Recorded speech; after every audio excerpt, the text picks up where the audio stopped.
All right. Hey, everybody. It's your girl, Tori Rose, the Connector, and I'm so excited to be here today for an exclusive episode of Tori Talks. Today, we'll be talking to one of my favorite people, Pastor Meldon Dickens Sr., the whole government name.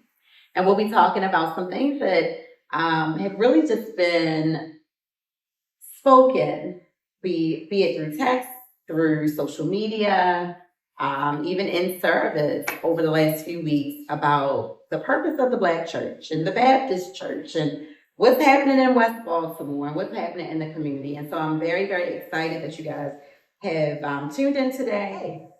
Good afternoon. Good afternoon. Good afternoon. How's everybody doing today? Welcome to Tori Talks. So this is your first Tori Talks with me? Yes, it is. But you've been on the Tori Rose show?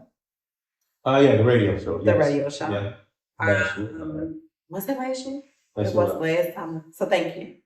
Are you nervous? No. Not at all. You're a pro. I would consider myself a pro. You just having a conversation. Having a conversation. You're exactly right. So, Pastor Dickens, for anybody who's out there who may not know you, let's start with that. Tell us a little bit about yourself. How long have you been pastoring? What does it mean to be a pastor in the Black church? Pastor Meldon Dickens, grew up in West Baltimore. Grew up in East Baltimore. Sorry, native Baltimorean. I've been working in West Baltimore for the last probably 20 years. That's why I said that. They officially adopted me and let me come across Charles Street. Mm-hmm. Yeah, grew up in Baltimore, City College, the Knights, City Forever, Morgan State University, and seminary. My MDiv from Palmer. Been pastoring the Isaiah Baptist Church in Moncton, Maryland for 16 years. My home church is the New Metropolitan Baptist Church on Motion, McCullough, West Baltimore. My uncle, Pastor Dickens, is pastor there, and then I was licensed under Bishop Deron Harvey. Okay. So you gave us a lot of good names, but you said it very quickly. Okay. So slow down. You are the pastor of the Isaiah Baptist Church. The Isaiah We're Baptist in Moncton, Church. Maryland, and we recently just launched about 30 days ago Isaiah West. We're at 2036 West North Avenue. We're doing services a little bit unusual on Thursday night, 6:30.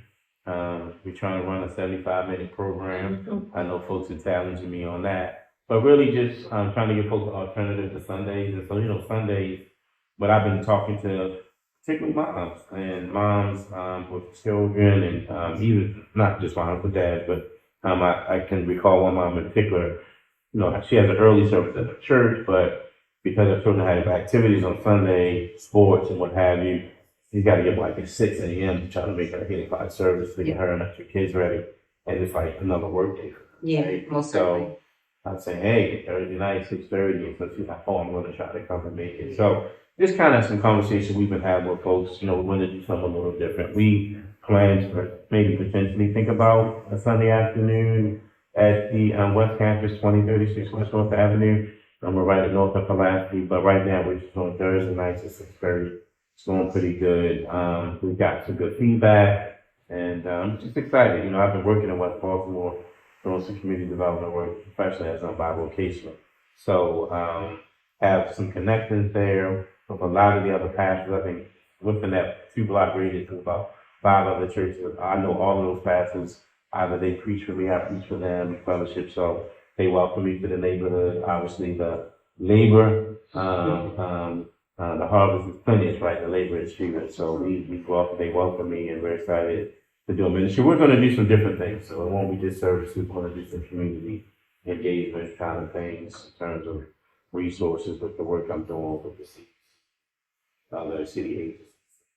We're excited about it. We are excited. I also hear you have this beautiful early 40s, just blessed and anointed woman there who you often allow to run your services up until the praise and worship and the preaching. So shout out to that amazing, amazing woman and the opportunity for her to edify the Lord right there in West Baltimore. So thank you for that. Right. And if you guys haven't figured out, I'm talking about myself. So yes, I have the honor on Thursdays to be with Pastor Dickens and the Isaiah West family. 6:30 definitely works for me. And so if you guys are looking for different opportunities. It's also what you said about the moms and the challenges with the schedules.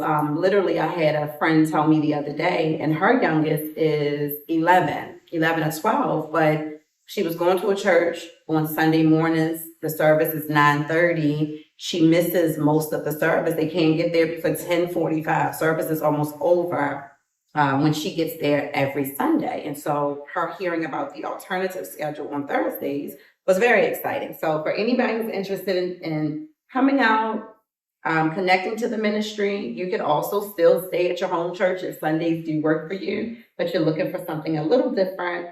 Thursday nights, Isaiah West, 2036 West North Avenue, 6:30, 75 minutes, and he sticks to that. We are in and out. And the good thing is, it is still very early, like as far as the season goes. So there's no leaving out in the dark. You want to talk a little bit about that? Yeah, so just excited. Obviously, the days are extended longer. We have daylight savings time, so most days in the summer sun's not setting until 8:15, 8:30, sometimes later. So we're out before 8 o'clock every week. Even before then, I mean, the benediction is there. We've been kind of doing a little fellowship thing afterwards and having some refreshments and food just so folks can kind of network fellowship a little bit. So, we might, extend that part of it for another 20, 30 minutes. But normally service is always done by 8 p.m. And so, I've been kind of teasing saying the folks, hey, you can still get your little walk on the harbor, get your evening ice cream or your late dinner. If you're a party person, you might still be able to get to the district and find the club open. First Thursdays, you still can make it to Jazzy Summer Nights. First Thursdays, Jazzy Summer Nights. Shout out to the fan group and those folks. But yeah, so just really wanted to provide an opportunity for you to kind of get a spiritual connection. Folks want to be engaged with God, want to have an opportunity to worship, but sometimes traditional Sundays don't work. And it's not the 1950s where everything shuts down on weekends. Right. It's interesting. I still think and sometimes in Maryland they used to have the blue laws. Remember, stores were closed on Sundays. Buses didn't run. And it's because some places in the South are still like that, right? The liquor stores and stuff are closed on Sundays, and some things closed down. But that's not necessarily the issue here. So folks need an alternative, and we just want to be able to provide that. And then want to do some other ministry things, as I said, in West Baltimore, where I've been working for a number of years to have plethora of relationships and connections that I think will be impactful to the project. Makes sense. So obviously this is a progressive thought, right? It's something different. I'm assuming, in your prayer time, you heard the Holy Spirit say, do something different. And so that literally leads us right into the next question. Traditionally, we've thought about the movements that have come out of the Black church. We think about what happened, in Selma and Birmingham and the Civil Rights movement. We even think about Black Lives Matter movement that was more recent, having strong anchors in the Black church. And so I wanted to ask you, in your view, is the Black church still a leading voice? Is the Black church still a leading voice in social justice? So I'm going to say it one more time, straight through. In your view, is the Black church still a leading voice in social justice? If not, what happened? And how do we reclaim that mantle? So I say yes, we are still a leading voice, and I'm saying we. I believe one of the things that is a bit different is that we don't necessarily have that one voice. When you think about the civil rights movement, largely that voice resonated around or rallied around Dr. King. Right. And there were obviously other prominent churches, congregations, preachers, Abernathy, and those who were part of that movement, who were supporting that movement, who were pushing Dr. King, who were his brain trust. But largely, I was sort of like one voice, right? I don't feel like we have the one voice, but one of my childhood friends, like Pastor Brian, formerly in Baltimore and New Birth in Georgia, was leading kind of that Target boycott. So that's sort of a social justice voice, right? And there are others that obviously Reverend Al Sharpton, obviously, with his Action Network. I'm missing the first word, but anyway. obviously his work as well. So I think we do have a voice, and there are many others. I think there's not necessarily one unified voice, but I think there is definitely a social justice voice. I think it is still impactful. Mostly any place you go, the church, Black church, is connected to the community. We sometimes overlook the things we do, like the soup kitchens, the clothing pantries, those clothing closets, the food pantries, those kind of things, those outreach events. Outreach events we just simply do when folks come out, throw a grill out with some hot dogs and burgers and say, hey, we're here. And so all of that to me is part of that social piece That makes sense. that we do. And maybe it's not, I think there's three levels to it, right? So there's the national level, there's the, well, I would say even four, international, national, sort of maybe statewide, and then local, right? What's happening right in your block or your neighborhood. So absolutely, I think you raised some really good points, and I think it ties us right into the second question, which is, what is the role of local church in fighting systemic inequity? So, when you start looking at things internationally, nationally, especially in a federal climate like what we're in, where maybe there is no semblance of God or semblance in religion or semblance in inclusivity and love and the narratives, right, that are coming at the federal level, when some of our members may even still feel systemically oppressed, right? If you just lost housing or you lost your daycare, childcare access, if the federal government is targeting your TANF or whatever it is, how does the local church help fight those inequities and inequalities? Well, I think my philosophy that if I would say, I think the local church historically has, and there may be some challenges now because there's some differences that I want to highlight. I think there's a challenge that we do have. But historically, we've done a good job in building relationships with the outlying community, right? I was a community organizer, still am doing community organizing, so I'm more into the development administrative side. But it's really building those relationships. And so, when I think about myself as a community organizer, even as a pastor, when I went to my church, I looked to see exactly, what's around my church. When I came out the front door of my church, okay, what could I see? Currently, my church is kind of in the outlying suburban area. It was rural, but now it's outlying suburban. It's starting to be some more development there, but there was houses. There's a church across the street. So immediately, there was a trail where they did biking. So immediately, I went to reach out to those folks to kind of chat. And this is the church in Moncton. Right. So 15 years ago. 15 years. A Black church. Yep. In Moncton. Yep. We've been there, but actually that church has been there under 20 years. Wow. We've been around for a while. Was it always kind of predominantly Black? So we've had, we were multicultural at one time. Okay. Right now we're all African American. Okay. Our congregation. But that doesn't mean we don't welcome anybody. Anybody who's multicultural, you're welcome to come get a word from the Lord and be blessed by, be impactful as a Baptist church. But to the point, I think we've done a good job with that, building relationships. And when we build those, you kind of know what the people need, or kind of be able to try to assess through a conversation, through a relationship, what's needed. Mm-hmm. And so I think that we get back to that. One of the challenges, I think, particularly in the inner city church where we've had challenges, is that the churches remain there, but the people, the congregation, didn't live there anymore. As people did better to outlying suburban areas, but they still worship at those churches in the city. And then maybe there was a bit of disconnect with the relationship of what was needed from me as a congregation, as a member of the congregation, versus what was needed in the community. Right. And so, but again, I think most churches do a pretty decent job of having built relationships with where they're actually sitting. Right. Even if those folks aren't the people that are coming into their church. And then that's always a challenge, right? But I think that's how you address the inequality, the issues, people not being able to access some social services or other government programs. And there's some really good models of churches having their own counseling centers, having their own kind of advocacy programs that may help people interface with those city agencies, whereas I may be having trouble navigating my benefits, my SSI benefits. But then there's a church that actually has somebody or a program that can help you navigate that. Yeah.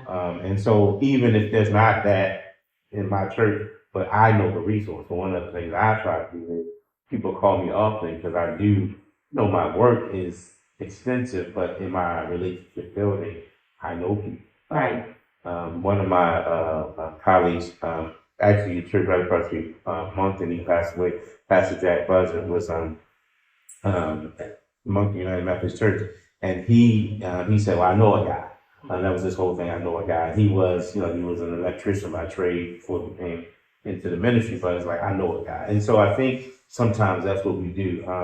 You're the connector, right? And so obviously people may reach out to you for various reasons because the connector, and she knows it. So I think that's how we do it. I think that's how the church has done it. I think that's how we continue to do it. We may not have the resources because maybe I'm a smaller congregation. I can't write just a $5,000 PA check or check, but hey, I know how to connect with rental assistants. I know how to connect with housing or connecting with folks at the fuel fund, right? Yeah, help assistance with your needs. So those are the ways I think the church has done and is doing right now. I think it happens at various levels, and some of us are stronger at it than others, but I think that has been the tradition, if I would say, about. And those are some powerful suggestions, get connected to other ministries that may provide the resources. Yeah. Learn to have some of that internal intrinsic power in your church. So there's an element of getting to know your members. I can remember going to a church, being there a whole year, being someone who was working for the federal government, but right here in Maryland at Social Security, helping people every single day with benefits and the topics around benefit conversations.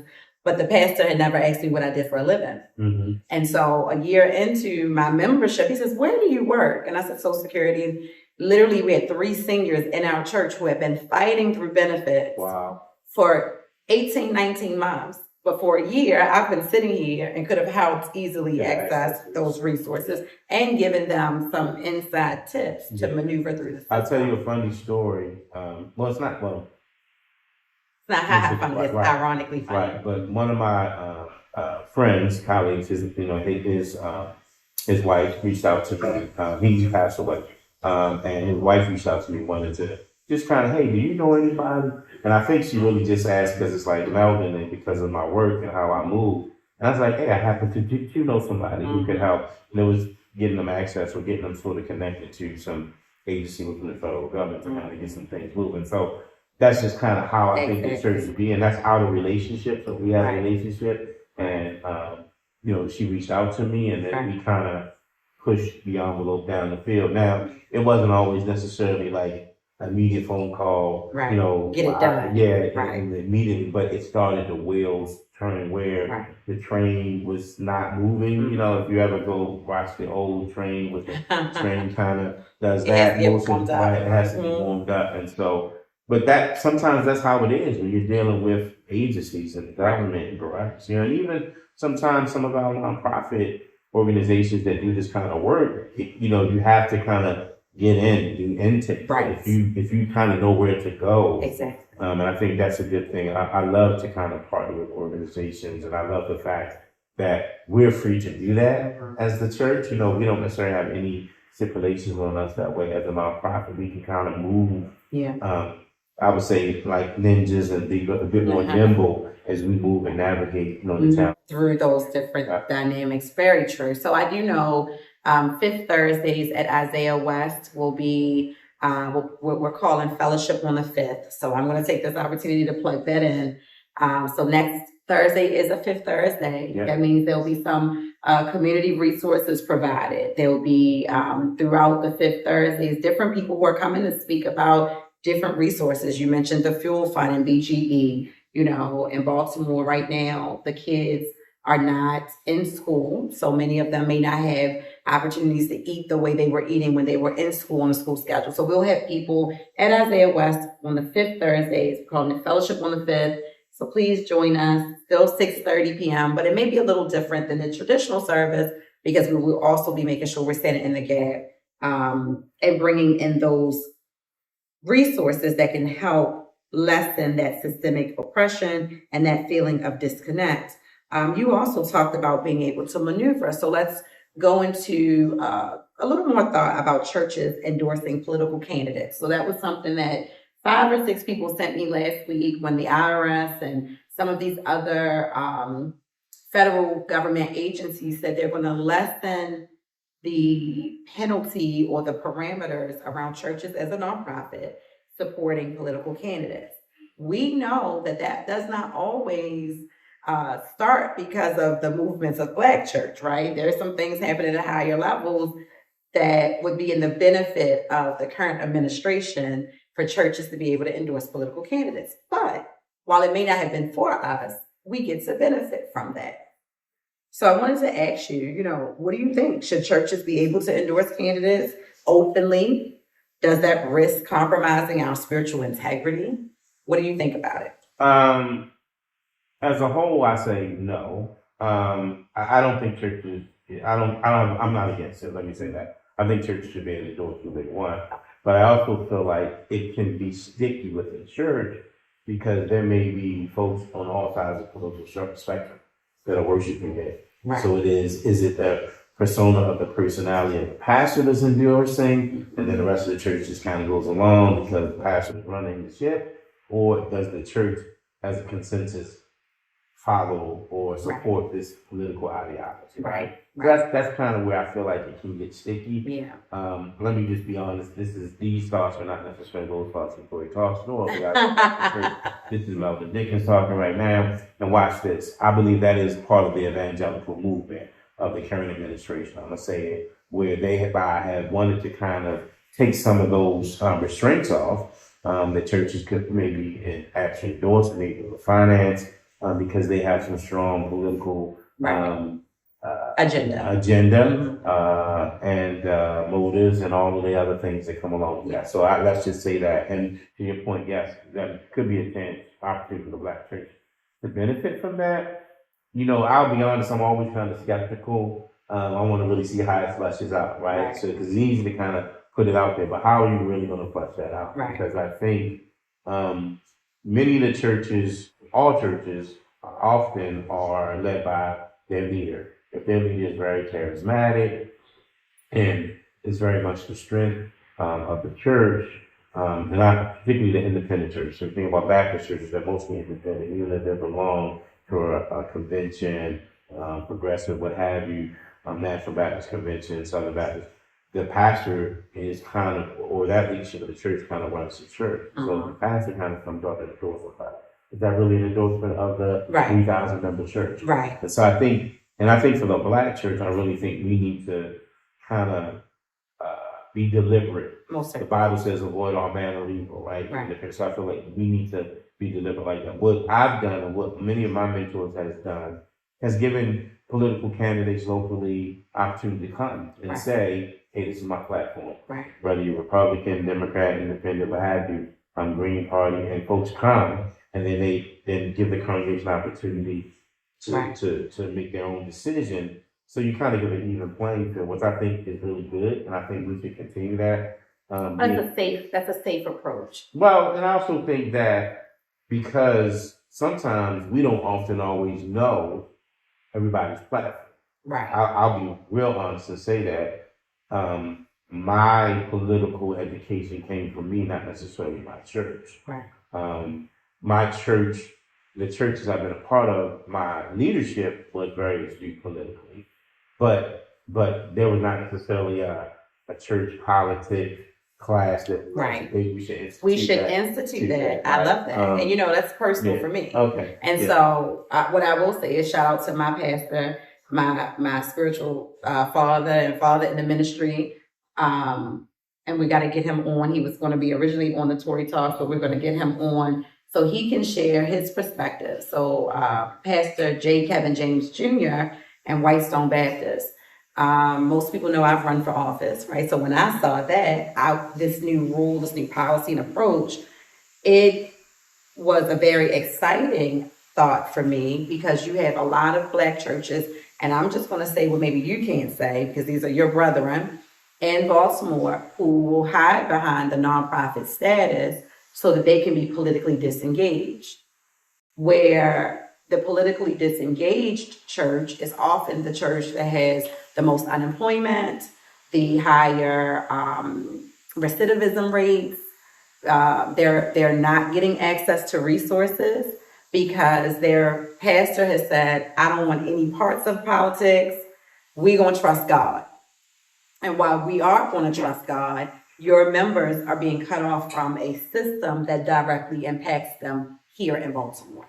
And so again, back to Whitestone, my pastor, yes, he allowed other candidates to come, but I was their candidate.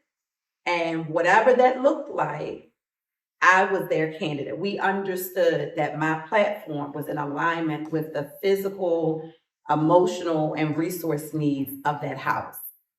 Now, I'm not going to say he broke any laws because he didn't, but it was very much understood that I was the candidate that he was supporting.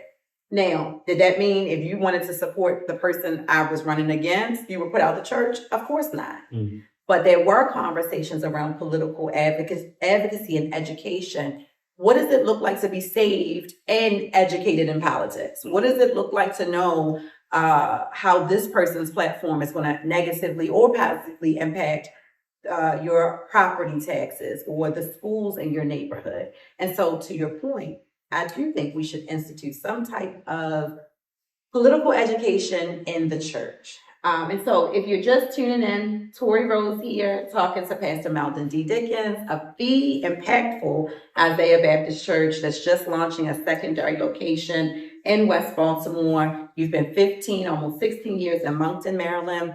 If you have never heard of Moncton, it's north of Cockeysville, north of Hunt Valley, up 83, beautiful drive.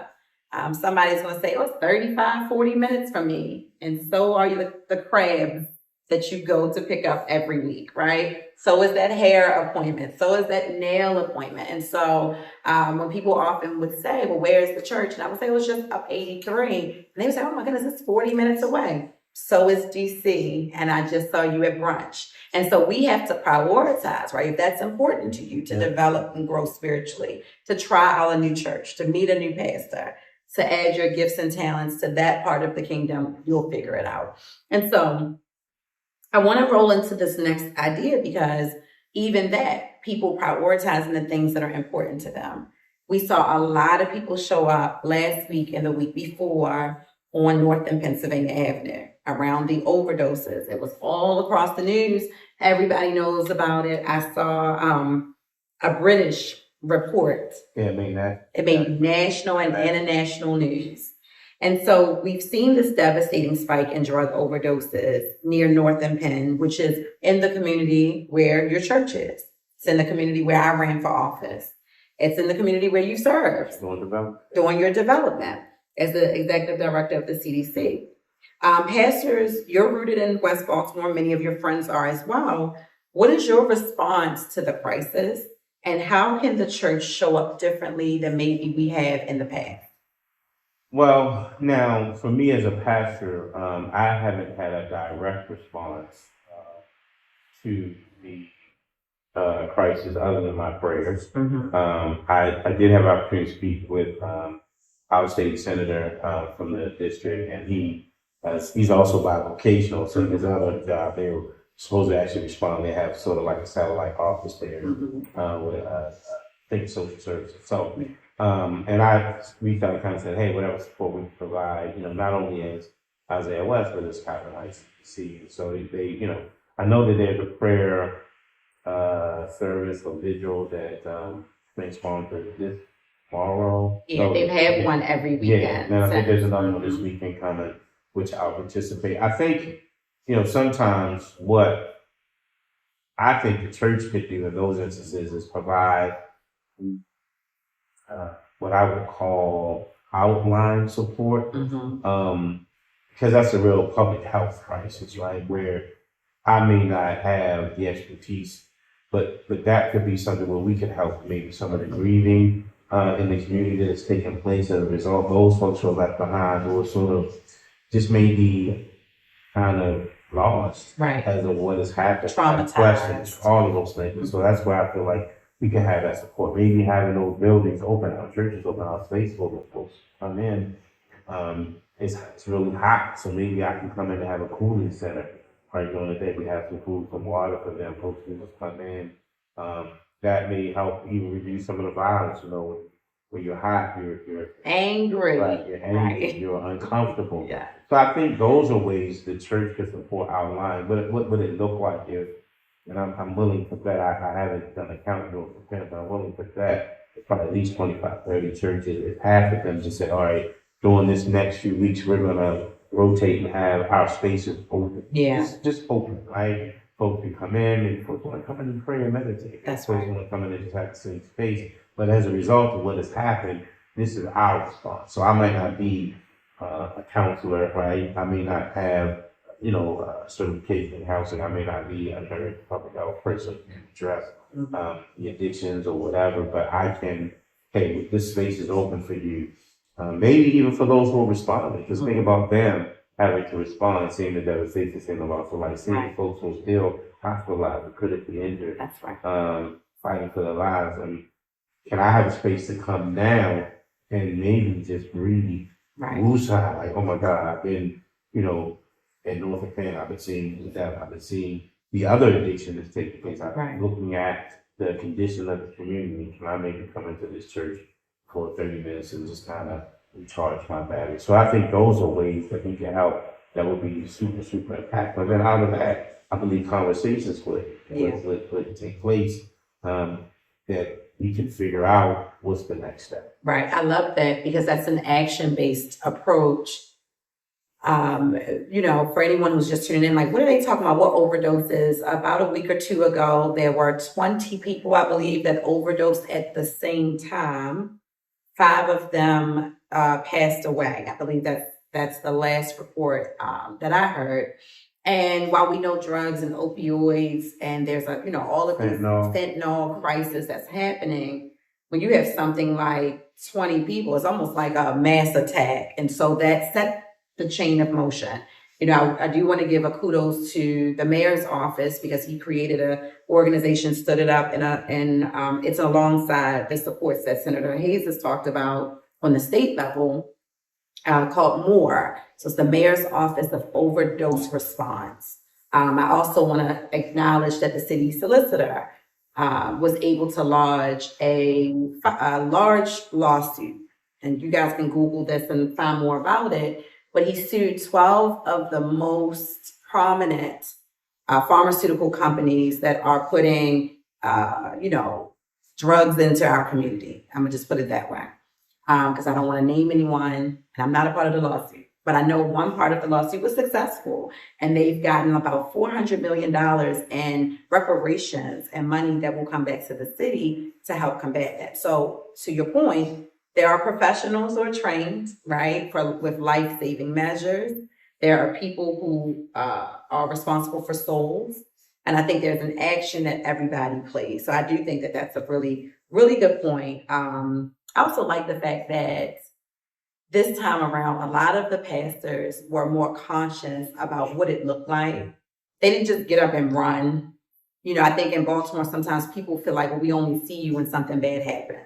And so I didn't see a lot of gallivanting or people just out wanting to be seen and photo ops. And I mean, it's tough because, as a pastor, we're called to respond. So if I could be transparent on a personal level, when my people who I've pastored had the privilege to pastor call, there's a death, somebody gets sick, my natural response is to come to the hospital if someone passes away. Go to the house where's the family gathered, the family. So you respond, you show up. You show up, yeah. And so, you have young people and they have graduation, plays or ball games, you show up, right? You want to support them. And they're folks get a new house, you show up, right? Households, those kind of things. And so that's kind of the natural thing where you're sort of God's representative. And so if I show up, God is present, not to say that I'm God. I am not God. Let me say that again, just in case somebody just jumped in and said, did he say he's God? But that's I think a response naturally that most pastors have. Let me show up. There is a ministry of presence that we talk about all the time. But I also think that then that's the backlash, right? Oh, because we don't see you, and oh, because the cameras are here, or oh, because CNN is here, and you show up. And I think we were having a conversation about some of the more prominent churches, and it surprised me some of the work you said that they were doing behind the scenes. So sometimes people are doing work. This is not necessarily seen. I remember my last sort of foray into that was the unrest as a result of Freddie Gray.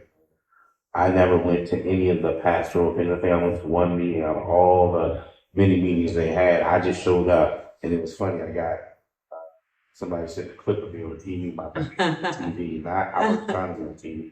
I was standing with two other pastors and we were talking. We just happened to show up. We didn't know what we were coming into. Right. We didn't know there was no official prayer. We just said, "Hey, let's show up." Let's just show up. Right? Yeah. And so that's I think sometimes the fine line. But I also think in this case, I think you're right. It was good because this was like public health, right? Yeah. So it's like, really, what could I do? I'm not a trained EMT, nurse, doctor. I don't have the skill set. But I think when I'm talking to an official, I can say, hey, what could we do? Right. Could we provide a space? So I have a space now that I have access to that's right there. And maybe a few blocks in the street, but maybe that could be just a space where folks come and kind of gather. Maybe they can have lunch there. Maybe they can just, and then go back. Yes, sir. So those are ways I feel like the church could lend support that would be invaluable. Because sometimes when you get into a crisis, you don't know what to do. You're just responding to trying to save the life. And so if it's going to be a situation where now they kind of camped out there because they know that there's a larger issue. Yeah. What do we need? Oh, we need space. Or what do we need? We may need another space that's outside of the space. Right. This space do operations and tactical. Right. This is workspace. Right. We may need a meeting space. That's right. Right. And even if it's a few blocks away, to say, okay, let's come together. Let's regather our thoughts. Let's figure out what's the next.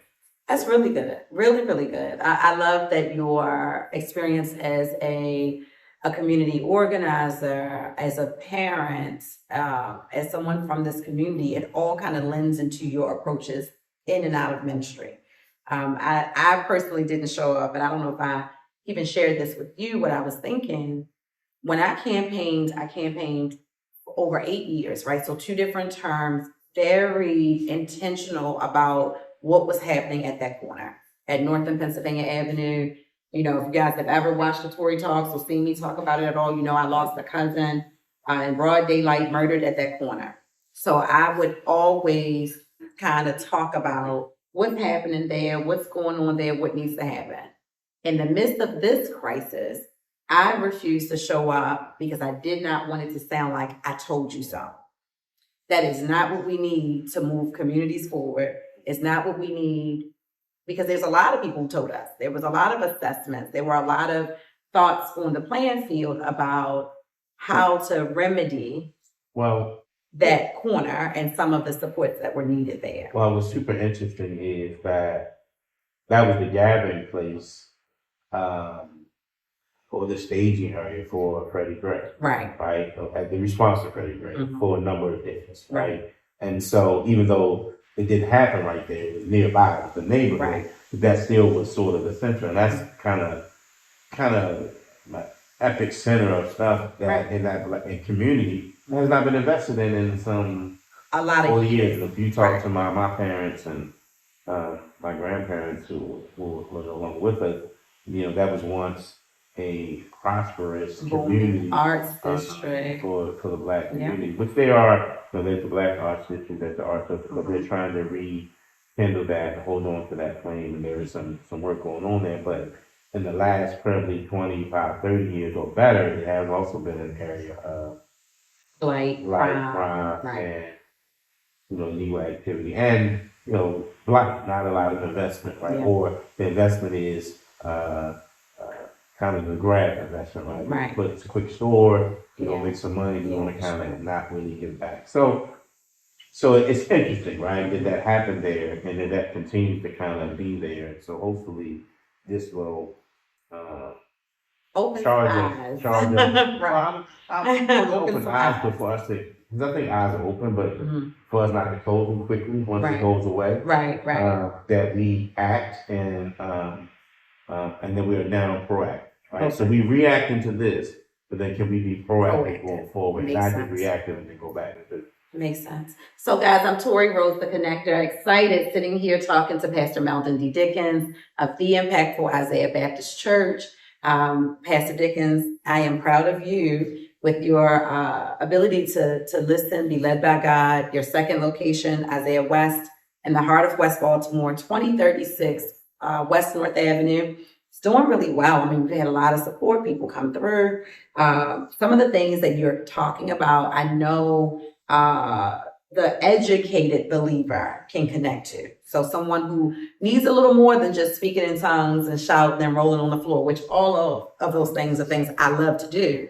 But once I'm done crying and once I'm done worshiping, what are the actions? And so I appreciate what you said, because they give us some blueprint on what we can actually do in the physical when we come out of the spirit. How would you describe then the state of the Baptist church today, like locally and nationally? And I know you've said it in some other ways. So more so, do you think we're declining? Do you think we're in transition? Or do you think we're in revival? I think the Baptist church, if you're going to say Baptist, is in transition. I think there's a number of us, and I'm saying us because I'm Baptist church, who are trying to figure out the value of the tradition of what got us to where we are, but then transitional pivot to take us to where we need to go. Mm-hmm. And so the King James Version of the gospel, according to the deacons who I grew up under, may not necessarily be applicable to, what is it, Generation Z? Mm-hmm. AI technology community and people, right? Think about it, AI, so you got this artificial intelligence. You can put a prompt into a computer and it's just going to give you stuff. So imagine what that looks like as we talk about spirituality, growth, and development, right? If I'm a person coming in and the church has not been part of my spiritual DNA from its inception, but I have access to this internet and then AI. Mm-hmm. What does that mean? Right. So I think that's a transition that the Baptist church absolutely has to, and I think it also depends on regionally where you are. So down south, I think we can kind of get away with that because that's traditionally still the Bible Belt, right? Mm-hmm. There is still a value in being in worship on Sunday, and even if that worship is 3 hours, right? We're going to right, and be back on Monday, right? But when you come north of the Mason-Dixon line, it's different, right? There's a lot of moving pieces. And, we talked about how families are challenged now because, I remember when my children were coming out, I have all adult children now, for the most part, but raising my children in an environment where, okay, you got to do church first and then you can play basketball, you can do that. And so now I think, what do you do, right? As a parent now, as a grandparent, like, what do you do now? And again, we talked about the new law. So there's stuff for people to do. I remember having a conversation with my uncle, Pastor Dr. Richard Dickens, and he said, man, we have so much more to try to compete with people's attention, right? So think about it. He was talking about, man, you got 100 channels of cable. Right. When we grew up, we even had 5 channels, right? And TV went off at a certain time. Right. And so TV's on 24/7. The Cartoon Network is on 24/7, right? And so, cartoons, right? All day long. If we were kids, could we imagine having that? Right. But to that point, then you got these phones, these smartphones where we can get the internet, social media, all of those things. So we have so many things in a line for the attention of people, those same people we want in our congregations. And so how do we stay relevant? So I think that's a piece where the Baptist church is. I think we're in transition. Yeah. I also think the transition is good because I remember, I guess it was maybe 15, 20 years ago, the full gospel movement came and folks were moving into this whole idea of being a full gospel church. Mm-hmm. And then we kind of moved and shifted this charismatic movement to a lot of folk being part of reformations that are similar to the hierarchical churches like the Methodist Church and the AME Church, where you got bishops and all of this. And so, which I think the structure is good. And so I think it's definitely in transition. I think what is interesting, a lot of Baptist churches are independent, trying to find their niche, whatever that is. Right. And so there are a great group of young new leaders that are coming out of seminary, that are coming into churches. But then there's another group of leaders that are starting their own churches. Right. And they may have Baptist preaching traditions, but they are coming out. And then there are these group of leaders like your pastor, who I admire as a young pastor, but he has a traditional Baptist church. Yes. But he's a young boy. Young in age, but his spirit is spirit. But his ideas are young and new. Yes, so I think he very progressive. I would say kind of trendsetting in the way he does ministry. So even though it's a traditional building, it looks traditional from the outside, even in the inside, same glass and all those things that we accused of, but definitely it doesn't feel that way. He doesn't lead worship that way. And that's the part of the transition, right? And how do you bridge the old, the new, and one of the other social transitions I think is keeping that relevant, because what I look at is the money source of our churches are our older people. Right. So we don't want to make everything so new that we push them out there not comfortable, that we alienate them, and that's the resource, right? That we do everything to the exclusion of that, but then we don't want to, when we bring young people in, kind of damper it so that they're like, oh, I'm not comfortable, I'm going to go elsewhere. Right. So it is definitely a delicate balance. I think, and I think it's interesting because Baptists, to me, folks were asking me, and when I got to my church, I got keys that I was Penta Baptist. I was Pentecostal Baptist, and I was like, really? And I remember kind of saying to my church, well, God already told me I was your pastor, and it was like radio silence. Right. And I wasn't trying to be really deep and prophetic, but I was just kind of saying, this is what I feel the Spirit of the Lord telling me. Right. Now I was right 16 years later. But some folks wasn't feeling that. Right? Now, you just come What's to preach prophetic? right. So I think that's part of the transition. Yeah. I think, but that also comes with teaching. Yeah. I think that comes with exposure. Experience, learning, growth. One of the things I've been trying to get, some of the people that I've been privileged to lead is come to a conference and go to the Hamptons, and not the Hamptons but just you'll meet all these different people from all different congregations, music, and be exposed to things. Sometimes I think that's how God plants those seeds and waters those seeds for your mind and your ministry. Most certainly. Awesome. Listen, if you guys are just tuning in, this is Tori Rose with Tori Talks Community Connections here with Pastor Meldon Dickens. We are wrapping up. So if you watched it on the replay, please type replay in the comment. We will go back through the comments and make sure that we are responding. As we said in the beginning, have a conversation with us, and we'll be sure to respond, to comment, to love, to like, and maybe even grow based on what you have responded. And so as we come into the end of our segment, again, I want to thank you. I know it's not always easy. You are the executive director of Copper Heights CDC. You are pastoring 2 different locations, moving and shaking. You have a lot of different things going on. And so thank you for availing yourself. I know we talked about the church. We talked about the times. Tell us, are there any upcoming events or projects that you guys are doing? How can we better support? How can people, if they want to donate to the ministry? Because ministries, while we are doing the Lord's work, you still need money to keep the lights on. Yeah. As you mentioned, we feed people at Isaiah West every single week. So how can people donate? How can they support? And what do you have coming up for community events? So tonight we're actually having the Hanlon Park community as our guest. Ooh, Hanlon. 6:30 p.m. Something different that we're doing. Just kind of, I'm connected to the community. I actually joined Hanlon, part of my CDC work and my connection to the neighborhood community. And so we invited them to be our guest, the community. So they're going to be our guests tonight. We're going to do that. So, Matthew Henson and Copper Heights, your day is coming. But that's that's tonight at 6:30. You come. And then next Thursday, we're going to do a community day at the service. And so Stay tuned for that. And of course, from the church perspective, Isaiah Moncton, we're every Sunday at 11 a.m. You can catch us, and of course, if you want to just catch us on Facebook Live. If you want to donate to us, you can give to Cash App $Isaiah 1931. That's $Isaiah 1931, or you can Zelle to Pastor Dickens. That's Pastor Dickens IBC, Isaiah Baptist Church at gmail.com.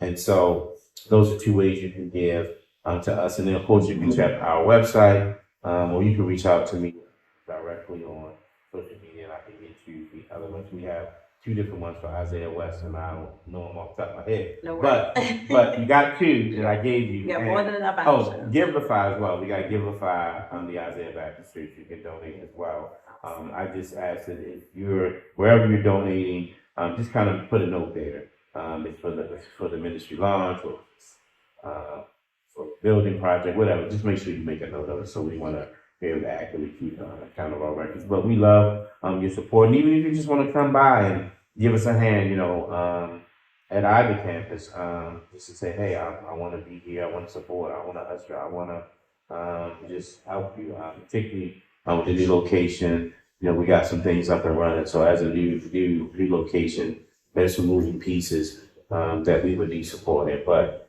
again, every Thursday at 6:30. Isaiah West, and then catch us on Sunday at 11 a.m.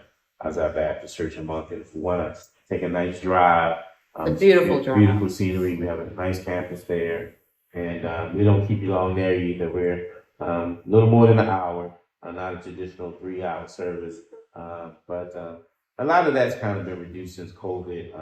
Many of my colleagues have said they've done that, but those are the things we got coming up, and then.